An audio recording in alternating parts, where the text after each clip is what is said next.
Hi students, कैसे हैं आप? बेंचेस आईक्यू में आप सभी का स्वागत है।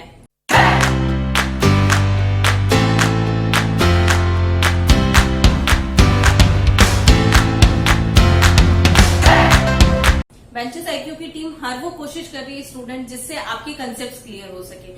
तो हमारी मेहनत को एनकरेज करने के लिए वीडियो को एंड तक देखिए और अगर आप सेटिस्फाइड होते हैं तो वीडियो को लाइक करें और चैनल को सब्सक्राइब करें ताकि आपको नोटिफिकेशन मिलते रहेंगे। अब स्टूडेंट डायरेक्शन की सीरीज को आगे बढ़ाते हुए हमारा अभी ये नेक्स्ट सीरीज है जिसमें हम क्लॉकवाइज डायरेक्शन और इनके बारे में पढ़ेंगे। अभी तक आप लोगों ने क्या पढ़ा था कि शैडो बेस्ड पढ़े थे क्वेश्चंस और कंडीशन बेस्ड पढ़े थे और उसके बाद आपने क्या पढ़े थे, डिस्टेंस बेस्ड। ठीक है, जनरली स्टूडेंट डिस्टेंस पे ज्यादा क्वेश्चंस पूछे जाते हैं पर शैडो, कंडीशन और ये एंगल वाले क्वेश्चंस जो होते हैं स्टूडेंट इसमें भी आपसे पूछे जाते हैं, पर डिस्टेंस और एंगल के क्वेश्चंस ज्यादा आपको मिलेंगे और सबसे ज्यादा आपको डिस्टेंस के मिलेंगे। तो स्टूडेंट एंगल का कंसेप्ट यही होता है कि पहले तो मैंने आपको बता दिया था कि जो भी हमारी डायरेक्शन होती है चार, उनके बीच में 90 डिग्री का एंगल बनता है, जैसे नॉर्थ, साउथ, ईस्ट, वेस्ट। और इनके बीच में जो सब डायरेक्शंस होती है स्टूडेंट वो 45 डिग्री हम मान के चल रहे हैं। अब जरूरी नहीं है स्टूडेंट कि ये 45 डिग्री है तो ही ये नॉर्थ वेस्ट माना जाएगा, ऐसा जरूरी नहीं है। ऐसा भी हो सकता है कि ये एंगल यहाँ भी हो तो भी नॉर्थ वेस्ट ही माना जाएगा और ये एंगल यहाँ भी होगा तो भी नॉर्थ वेस्ट माना जाएगा। पर मैंने इसको रेफरेंस के तौर पे इसलिए दे रखा है स्टूडेंट कि आगे जब हम क्वेश्चन करेंगे तो आपको पता पड़ जाएगा। एक बेसिक कंसेप्ट स्टूडेंट ये है कि आपको जैसे बोला गया कि अगर आप नॉर्थ जा रहे हैं और आपको 45 डिग्री राइट की तरफ मूव करना है या क्लॉकवाइज डायरेक्शन में मूव करना है, तो स्टूडेंट अब नॉर्थ जा रहे हैं तो आपका राइट ये होगा और लेफ्ट ये होगा। फिर अब इसको तो मानना है एक्सिस, ठीक है, ये 0 डिग्री का एक्सिस है। अब यहां से अगर क्लॉकवाइज डायरेक्शन मुड़ना है तो क्लॉकवाइज डायरेक्शन मुड़ना है तो ये 45 यहां हो गया। अगर यही एंटी क्लॉकवाइज डायरेक्शन मुड़ना होता तो ये 45 डिग्री यहां हो जाता। तो स्टूडेंट ऐसे ध्यान रखना है, अगर आप सीधे जा रहे हैं और सीधे से आपको बोला है कि लेफ्ट और राइट ले लो या क्लॉकवाइज डायरेक्शन में आप 30 डिग्री, तो अब ये जो एंगल होगा ये 0 डिग्री होगा। अब इसके रेस्पेक्ट में आप लेंगे, ठीक है। तो ये ऐसे ही आपको कंसेप्ट का ध्यान रखना है और एंगल्स बनाने हैं। अब अभी हम स्टूडेंट्स कुछ क्वेश्चंस करेंगे तो आपको ये कंसेप्ट इजीली समझ आ जाएगा। तो फर्स्ट क्वेश्चन है अ पर्सन। हाँ, क्वेश्चन स्टार्ट करने से पहले अगर आपको ये मेरा कंसेप्ट समझ आ गया ना तो आप खुद ट्राई कीजिए। अगर आपको लगता है कि हाँ कंसेप्ट में अभी कमी है और हम जो क्वेश्चंस कर रहे हैं वो सही नहीं हो रहे हैं तो आप मेरे तरीके को देखिए कि मैं कैसे सॉल्व करती हूँ। आज मेरी तबीयत थोड़ी नासाज है तो प्लीज थोड़ा कॉपरेट कीजिएगा। A person is standing facing south, ठीक है। अब साउथ की तरफ एक इंसान देख रहा है, यानी ऐसे देख रहा है, ठीक है। ही turns 135 degree anti clockwise direction. Student हमने क्या बताया था कि क्लॉकवाइज डायरेक्शन क्या होता है, जब हम इधर की साइड जाते हैं एंटी क्लॉकवाइज डायरेक्शन यहाँ की साइड होगा। तो अभी इसने क्या बोला, ही टर्न्स एंटी क्लॉकवाइज, तो मतलब ये पर्सन कहीं यहाँ है और इसका जो एंगल है अब साउथ से है तो ये एंगल तो 0 है, ये 90 होगा और 135 एंटी क्लॉकवाइज डायरेक्शन में ये होगा, ठीक है। स्टूडेंट गौर से समझिएगा, साउथ की डायरेक्शन में है वो और अभी उसको, ये तो एक्सिस है, एक्सिस को हम डैश लाइन से डिनोट कर लेते ताकि आपको कंफ्यूजन ना रहे। तो ये 0 डिग्री एंगल है, ये 90 डिग्री हुआ, ये प्लस 45 135 डिग्री हुआ। अब देन 225 डिग्री क्लॉकवाइज, अब 225 डिग्री क्लॉकवाइज चलेगा। अब 225 क्योंकि ज्यादा, अगर आप करना चाहो तो डायरेक्ट इसको कर सकते हो, वरना आप क्या करेंगे स्टूडेंट 360 में से 225 को माइनस कर लीजिए तो जो आंसर आएगा वो आएगा 135। अब यहाँ क्लॉकवाइज डायरेक्शन दे रखा है तो इसका भी अपोजिट कर लेंगे एंटी क्लॉकवाइज डायरेक्शन। तो यानी एंटी क्लॉकवाइज डायरेक्शन में 135 गए तो यानी ये वेस्ट की तरफ हुआ। अभी in which direction is he facing, तो अभी वो कहाँ फेस कर रहा है, वेस्ट डायरेक्शन में। अगर स्टूडेंट आप क्लॉकवाइज 225 डिग्री लेते तो भी यही सिचुएशन होती। ये एक्सिस है और ये 135 मुड़ा। अब क्लॉकवाइज 225 तो यानी ये 180 और प्लस 45, तो ये क्या हो गया 225। तो स्टूडेंट दोनों तरीके से क्वेश्चंस कर सकते थे आप, और ये क्वेश्चन बहुत ही आसान था। अभी हम नेक्स्ट क्वेश्चन लेंगे। नेक्स्ट क्वेश्चन आप पहले खुद सॉल्व करने की कोशिश कीजिए। अगर आपको लगता है कि हाँ हमें अभी समझ आ गया तो स्टूडेंट आप प्लीज कोशिश कीजिए। मैं हर बार कहती हूँ practice practice practice. Reasoning, math, English, किसी भी सब्जेक्ट में ले लो, प्रैक्टिस बहुत जरूरी है। और रीजनिंग और मैथ्स खासकर ऐसा सब्जेक्ट है स्टूडेंट जिसमें प्रैक्टिस के बिना कुछ भी पॉसिबल नहीं है। आप जितनी प्रैक्टिस करोगे आपकी उतनी स्पीड भी इंक्रीज होगी और आपकी एक्यूरेसी भी इंप्रूव होगी। तो स्टूडेंट प्रैक्टिस पे आप जरूर ध्यान दीजिए। B is in south west of A. अभी हमारा नेक्स्ट क्वेश्चन है। तो साउथ वेस्ट, ये मैंने लिखे साउथ वेस्ट, ये साउथ ईस्ट, तो आपको ये थोड़ा ध्यान रखना है शॉर्ट फॉर्म्स। तो बी साउथ वेस्ट है ए के, तो ए का साउथ ईस्ट तो ये हुआ, तो ये साउथ वेस्ट हुआ। C is in east of B, तो अब सी यहां भी हो सकता है, यहां भी हो सकता है, यहां भी हो सकता है, कहीं पर भी हो सकता है स्टूडेंट। तो अभी हमने क्या किया, ए की सीध में सी ले लिया, ठीक है, ईस्ट है बी के। पर इसमें ये बोला है एंड साउथ ईस्ट ऑफ ए, ए के साउथ ईस्ट होना चाहिए, यानी हमारा एजम्पशन गलत था। तो अभी हम इसको यहां से हटा देंगे स्टूडेंट, और साउथ ईस्ट, इसका ए का साउथ ईस्ट ये होगा तो यहां होगा। तो अभी इसको तो आपको ड्रॉ करने के लिए, मैंने आपको सिर्फ समझाने के लिए ड्रॉ किया है, इसको ड्रॉ नहीं करना है, और ये ऐसा कुछ बनेगा, ठीक है। D is in straight of B and A, D जो है वो बी और ए के स्ट्रेट है, तो डी कहीं भी हो सकता है। तो हमें क्या देखना है, बट नॉर्थ ऑफ सी, सी के नॉर्थ में, यानी हमें पता पड़ गया डी यहां है। अभी हमसे पूछा है in which direction D is with A, D जो है किस डायरेक्शन में है, ए के रेस्पेक्ट में। तो ए के रेस्पेक्ट में स्टूडेंट ये क्या हो गया, ये साउथ ईस्ट था, साउथ वेस्ट था, फिर ये क्या हो गया साउथ ईस्ट हुआ, ये ईस्ट हुआ, और ये क्या हो गया नॉर्थ ईस्ट हुआ। तो स्टूडेंट इसका आंसर क्या होगा, नॉर्थ ईस्ट। अभी स्टूडेंट नेक्स्ट क्वेश्चन,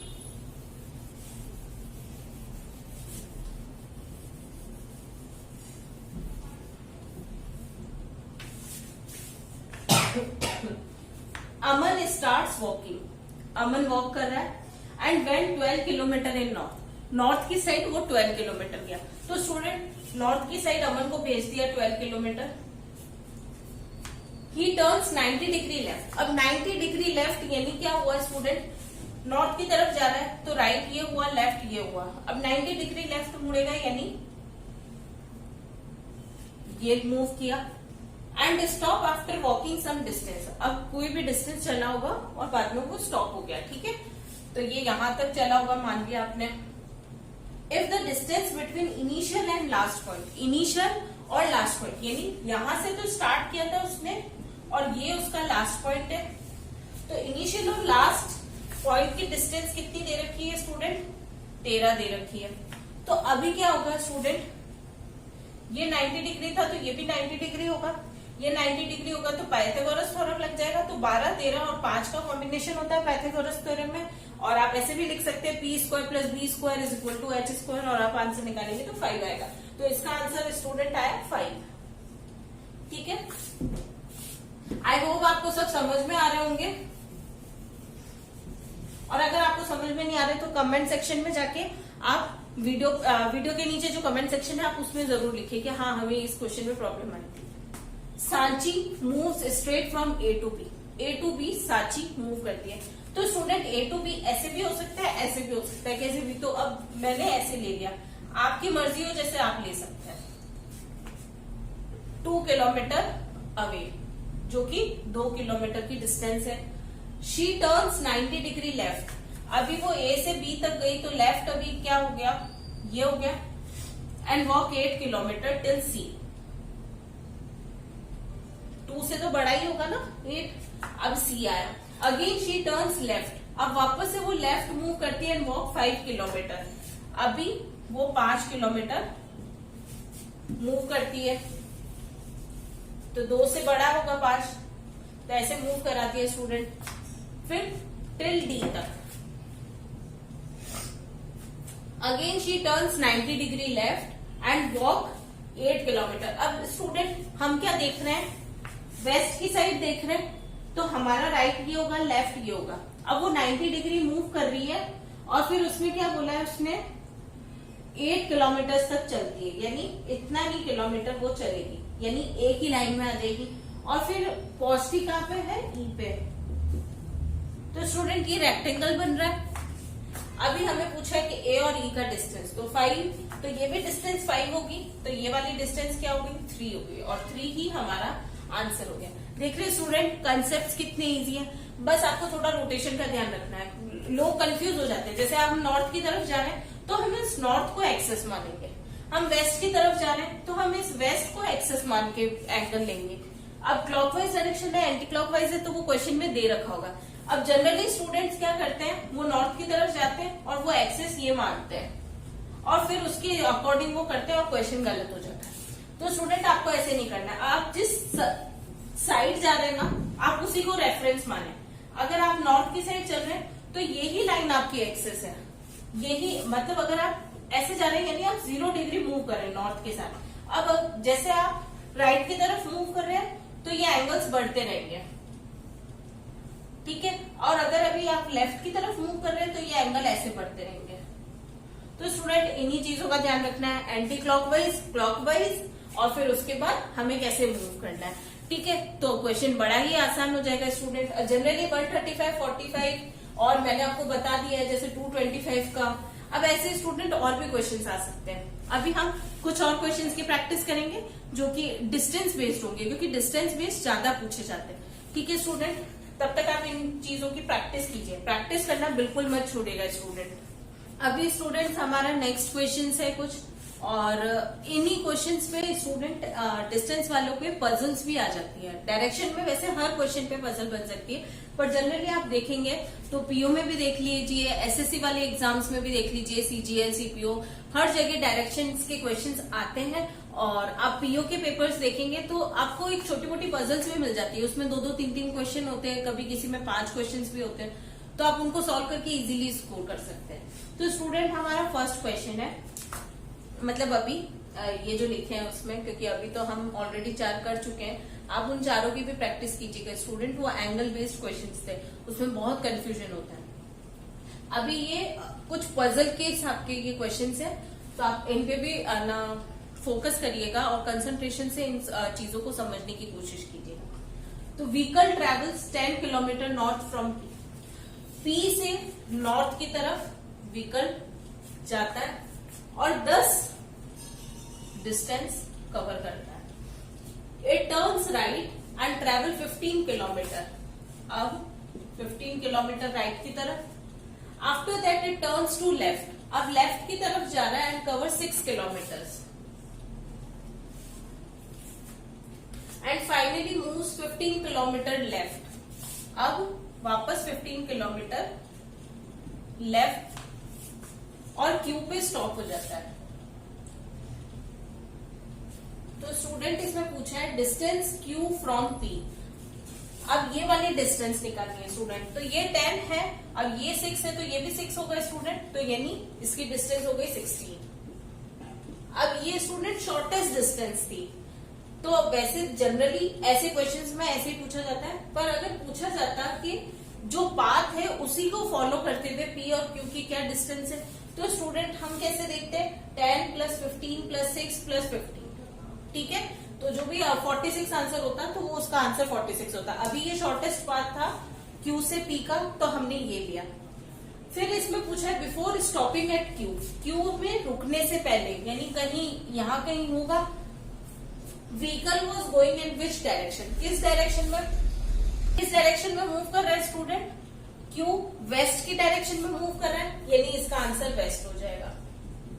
देख रहे स्टूडेंट, कंसेप्ट इजी है और वही कंसेप्ट है, बस आपको प्रैक्टिस की नीड है। अब ये मैंने इसलिए क्वेश्चन दिए कि कभी कभार हम देखते हैं कि अरे इसके 3-4 क्वेश्चन है, टाइम लगेगा। आप एक बार डायरेक्शन का ये पूरा ग्राफ बना देंगे, फिर हर क्वेश्चन इजी हो जाएगा। A, B, C, D and E, north की साइड फेस करते हुए खड़े हैं। E is 40 metre east of B, तो B का ईस्ट क्या है स्टूडेंट? E। थोड़ा सा इधर बना देते हैं।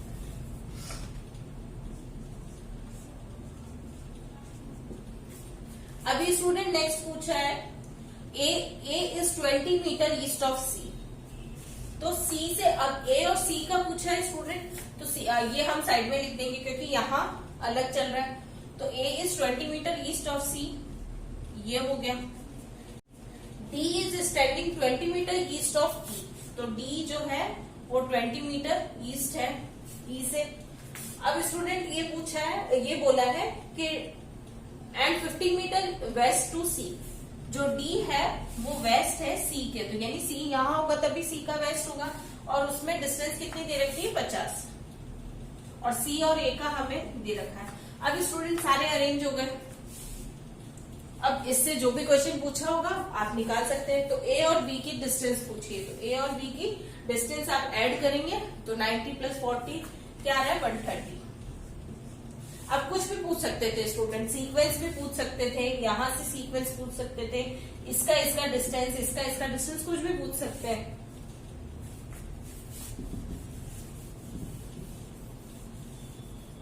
अभी स्टूडेंट ये क्वेश्चन थोड़ा ध्यान से देखिएगा। B is 12 metre south of A, ये क्वेश्चन आया हुआ है स्टूडेंट, इसलिए मैंने आपको बोला कि आप थोड़ा ध्यान से देखिए। ये जो क्वेश्चंस है ना, ये सारे प्रीवियस ईयर्स के क्वेश्चंस होते हैं, तो आप एक बार इनको सॉल्व करते हैं ना, तो आपको थोड़ी कॉन्फिडेंस आ जाता है कि हाँ हमें ये कंसेप्ट समझ आ रहा है और ये एग्जाम्स में आए हुए क्वेश्चन है। B is 12 metre south of A, तो A के 12 मीटर साउथ B है। C is 24 metre east of B, तो B के ईस्ट में 24 मीटर पे C है। D is 12 metre east of E, एक minute, C is 24 east, D is in south of C, तो D जो है वो 8 किलोमीटर, 8 इसमें दे रखा है metre south of C। D is 12 metre east of E, तो 12 मीटर E के ईस्ट में है, तो यानी यहां होगा। F is 8 metre north of E, तो यानी F इन दोनों के बीच में होगा, तभी वो E से, ये पूरा है 24, और ये E से यहाँ पे है, तो ये 12 मीटर 8 मीटर पे है, और ये यहाँ का डिस्टेंस 12 और 12। अब स्टूडेंट हमारे पास ये बन गया है। अब हमें पूछना है, अब ये क्वेश्चन हमें पूछ रहा है any person go from A to E, A से E की तरफ जाता है, तो शॉर्टेस्ट पाथ में वो इनिशियली कौन से पॉइंट के थ्रू पास होगा? तो स्टूडेंट आप ऐसे देखेंगे तो ये तो लॉन्गेस्ट पाथ होगा, ये वाला ही पाथ शॉर्टेस्ट होगा। आप कैलकुलेट भी कर सकते हैं, 12 प्लस 12 24 प्लस 12 8 और 12, तो ये ज्यादा होगा। और यहां से आप देखेंगे तो 8 और 12 20 और 12 32, तो ये वाला पास होगा। तो स्टूडेंट दोनों कंडीशन में आप देखेंगे कि पहले बी से पास हो रहा है, तो हम यहाँ पे बी लगाएंगे। फिर sorry, if a person on C, अब पर्सन सी पे है और नॉर्थ की तरफ फेस कर रहा है, then in which direction and how far F is from that person. अब एफ किस डायरेक्शन में, तो एफ स्टूडेंट किस डायरेक्शन में? वेस्ट साइड में है, और कितने डिस्टेंस पे है? तो 12 मीटर की डिस्टेंस पे है और वेस्ट डायरेक्शन में है। अब स्टूडेंट आपको सी और ई का भी रिलेशन पूछ सकते थे, ए और ई का भी पूछ सकते थे कि ए ई के रेस्पेक्ट में किधर की साइड है, तो नॉर्थ वेस्ट की डायरेक्शन में। तो स्टूडेंट आपको ऐसे ही क्वेश्चंस की प्रैक्टिस करनी है। अब मैंने आपको काफी सारे क्वेश्चंस इस सीरीज में कराए हैं स्टूडेंट, तो आप उनकी भी प्रैक्टिस कीजिएगा और नए क्वेश्चंस की भी कीजिएगा। अगर आपको प्रॉब्लम आती है तो आप बेंचेस IQ के कमेंट सेक्शन में आप वो क्वेश्चंस भेज सकते हैं और बता सकते हैं, पूछ भी सकते हैं कि हमारा ये कंसेप्ट है। और कोई नया तरीका है स्टूडेंट तो आप इंट्रोड्यूस भी कर सकते हैं। आप उसमें बताइए कि हाँ मैंने इस तरीके से किया और इस तरीके से बहुत ज्यादा इजी ढंग से निकल रहा है, तो हम स्टूडेंट उसको भी समझने की कोशिश करेंगे और प्रैक्टिस करेंगे हम भी उस नए मेथड की। तो स्टूडेंट उसके लिए आपको वीडियो में लास्ट तक बने रहना पड़ेगा, और वीडियो को लाइक कीजिए, चैनल को सब्सक्राइब कीजिए और सजेस्टेड लिंक में प्रीवियस वीडियोस देख लीजिए, ताकि आपको ये सारे कंसेप्ट के बेसिक्स पता पड़ जाए। ठीक है स्टूडेंट, तब तक के लिए आप इस क्वेश्चन को प्रैक्टिस कीजिए और स्वस्थ रहिए, खुश रहिए, मस्त रहिए। All the best.